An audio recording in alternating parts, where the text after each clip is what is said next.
ઘણા લોકોને લાગતું હશે કે તરત જ દોડી આવતી 108ની સેવા આપને માટે ખૂબ ઈશ્વરનું વરદાનરૂપ બની ગઈ છે. પરંતુ ભાઈઓ ભૂલતા નહીં, આ 108ની સેવા માત્ર શહેરો માટે નથી.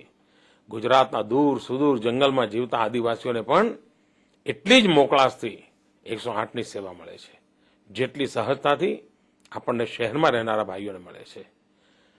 આ પ્રકારે જે શહેરને મળે છે તે ગામડાને મળે, જે શહેર અને ગામડાને મળે છે તે મારા આદિવાસીઓને જંગલમાં પણ મળે, એવી એક સમ્યક વિકાસની પ્રવાહ લઈને આપણે આગળ વધી રહ્યા છીએ. મારી માતાઓ બહેનો ગુજરાતના વિકાસમાં ભાગીદાર બને. 50% જનસંખ્યા માતાઓ બહેનોની, એમના ઉપર ખૂબ સામર્થ્ય રહ્યું છે. ઉત્તમ પરિવારનું સંચાલન કરનારી બહેનો સમાજની પણ ઉત્તમ સેવા કરી શકતી હોય છે, આર્થિક પ્રવૃત્તિ કરી શકતી હોય છે, રાજ્યના આર્થિક વિકાસમાં એ સક્રિય ભાગીદાર બની શકતી હોય છે.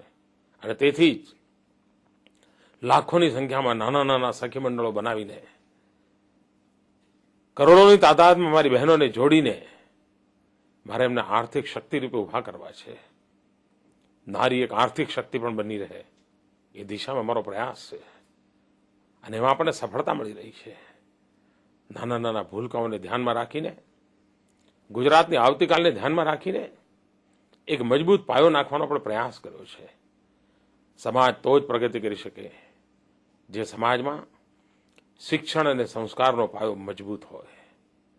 ગુજરાતે વેદથી વિવેકાનંદ સુધીની સાંસ્કૃતિક વિરાસતને જાળવવા માટેની મથામણ આદરી છે, તો સાથે સાથે 21મી સદીને અનુરૂપ શિક્ષણને ઓપ આપવાનો પણ પ્રયાસ આદર્યો છે.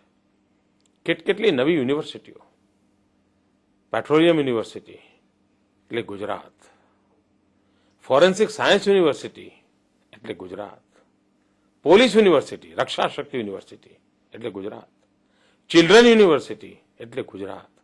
આ બધા નામો જ લોકોને નવા લાગે. કદાચ રક્ષા શક્તિ યુનિવર્સિટી દ્વારા સમગ્ર દેશમાં રક્ષણ ક્ષેત્રે કામ કરનાર, ચાહે સેનાના જવાનો હોય, પોલીસના જવાનો હોય, પ્રાઇવેટ સિક્યુરિટી વ્યવસ્થાઓ કરનારા લોકો હોય, ડિટેક્ટિવ એજન્સી ચલાવનારા લોકો હોય, સુરક્ષાના ક્ષેત્રે કામ કરવા માંગતા કોઈ પણ વ્યક્તિ માટે એ ડિગ્રી પ્રાપ્ત કરી શકે એવી વ્યવસ્થા સમગ્ર દેશમાં કરવાનું પહેલું માન આપણા ગુજરાતને મળ્યું છે. Children university, empowerment of children કોણ કરશે? આપણે જ કરવું પડે. સંયુક્ત કુટુંબ પોતે જ એક યુનિવર્સિટી હતું અને બાળકના વિકાસ માટે ઘણું ઉપયોગી થતું હતું. પણ આજે આપણે નવી વ્યવસ્થા વિકસાવવી પડે. આ વિધાનસભામાં ચિલ્ડ્રન યુનિવર્સિટી કરીને આપણે એક નવો ડગ માંડ્યું છે. દુનિયાભરના લોકો એની પૃચ્છા કરી રહ્યા છે. અનેક લોકો એમાં સહયોગ આપવા માંગી રહ્યા છે. ભાઈઓ બહેનો, ગુજરાતને સુરાજ્યની મજલમાં ગુજરાત સૌથી આગળ નીકળે એના માટે મારે જવાન જોત તાકાતને જોડવી છે. હું એક નવતર કાર્યક્રમ બનાવી લઈને આવી રહ્યો છું, ચીફ મિનિસ્ટર ફેલોશિપ. મારા યુવાન મિત્રો, તમારી પાસે શક્તિ હોય, સામર્થ્ય હોય અને તમે અનુભવ પણ મેળવવા માંગતા હોય, દેશમાં જોડાવા માંગતા હોય, દેશની સેવા કરવા માંગતા હોય, ગુજરાતની ધરતી પર આપણે ચીફ મિનિસ્ટર ફેલોશિપ દ્વારા આવા તરવરિયા શક્તિશાળી જવાનોને 6 મહિના 8 મહિના માટે સરકારની વ્યવસ્થામાં નિમંત્રણ આપીએ છીએ. જુદા જુદા ડિપાર્ટમેન્ટમાં કામ કરે, અનુભવ મેળવે, સરકારને સમજે, પ્રજાના પ્રશ્નોને સમજે, વિકાસની આડે આવતા પરિબળોને સમજે, વિકાસની આવશ્યકતાને સમજે. આખી ગુજરાતની નવી પેઢી વિકાસના સપનાઓવાળી બને એના માટેનું એક નાનકડું પણ મક્કમ ડગલું માંડવાનો મેં વિચાર કર્યો છે. ભાઈઓ બહેનો, આપણી અપેક્ષાઓમાં આ સરકાર ખરી ઉતરી છે. આપે અવારનવાર એને સમર્થન આપ્યું છે, પણ તેથી વાત પતતી નથી. મારે તો હજુ ઘણું આગળ વધવું છે. 5.5 કરોડ ગુજરાતીઓના પ્રત્યેક સપનાને સાકાર કરવા માટે ગુજરાતીપણાની એક શક્તિને ઉજાગર કરવી છે. વિશ્વભરમાં પથરાયેલ ગુજરાતી સમાજને જોડવો છે. આવતીકાલના સમૃદ્ધ ભારતના સપના સજવા માટે ગુજરાતને એક પ્રયોગભૂમિ તરીકે વિકસાવી છે. આવો આપણે બધા સાથે મળીને સુરાજ્યને સાકાર કરીએ. આપણે બધા ખભે ખભો મિલાવીને આવતીકાલને ઉજાળીએ.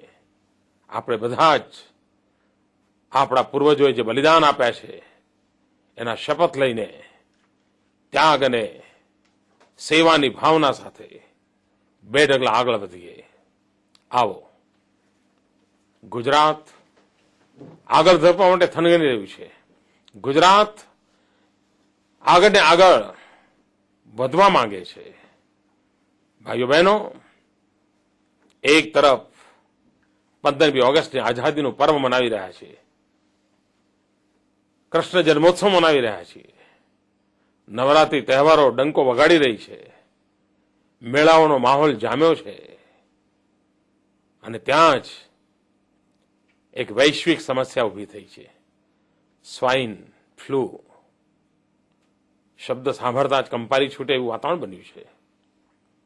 હું ગુજરાતના નાગરિક ભાઈઓ બહેનોને વિશ્વાસ આપવા માંગુ છું, જે જમાનામાં ટાંચા સાધનો હતા, દર 100 વર્ષે કોઈને કોઈ આવી સમસ્યા આવતી હોય છે.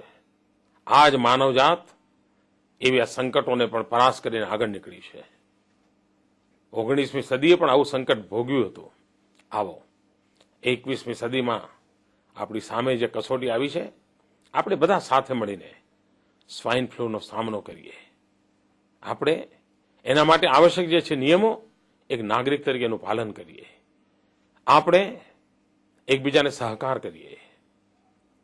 આપણી બીમારી બીજાને ન જાય, બીજાની બીમારી આપણે ત્યાં ન આવે, એના માટે આપણે જાગૃત પ્રયાસ કરીએ. સરકારે અનેક પગલાં લીધા છે. હજુ વધુ પગલાં લેવા લાગે એમ આપણે લેવા માંગીએ છીએ. ગુજરાતના બધા જ રાજકીય પક્ષોએ પણ સરકારની સાથે ખભે ખભે મિલાવીને આગળ વધવાનો સંકલ્પ કર્યો છે. અને આપણે બધા 5.5 કરોડ ગુજરાતીઓ સાથે મળીને આગળ વધીશું તો સ્વાઇન ફ્લૂથી ડરવાની કોઈ જરૂર નથી. ઈશ્વર જરૂર આપણી મદદ કરશે. તંત્ર આપની સેવામાં ખડે પગે છે. આધુનિક દવાઓનું સંશોધન આ સમસ્યાને મહાત કરશે. અને આપણી સંકલ્પ શક્તિ આપણા માટે આગળ વધવા માટે પૂરતી છે. આવો, સમસ્યાઓની પાર આગળ નીકળીએ, સંકલ્પના સથવારે નીકળીએ, વિકાસનો વાવટો ફરકાવતા જઈએ, સુરાજ્યના બીજ વાવતા જઈએ, સુરાજ્યનો સૂરજ ઘેર ઘેર પહોંચે, પ્રત્યેક ઘરે પ્રકાશ પહોંચે, અને આપણા ત્યાં સુરાજ્યનો આ પ્રકાશ ભારતના કોના કોનામાં પથરાતો થાય, એવા એક સંકલ્પ સાથે આગળ વધીએ. ફરી એકવાર વીર પુરુષોને નમન, શહીદોને પ્રણામ, અને આવનારા દિવસોમાં ભારતનું ભલું કરવા માંગતા સૌ સંકલ્પવીરોને ખૂબ ખૂબ શુભકામનાઓ સાથે આપણે બધા જ આઝાદીના પર્વને કર્તવ્યના પર્વ પલટવીએ.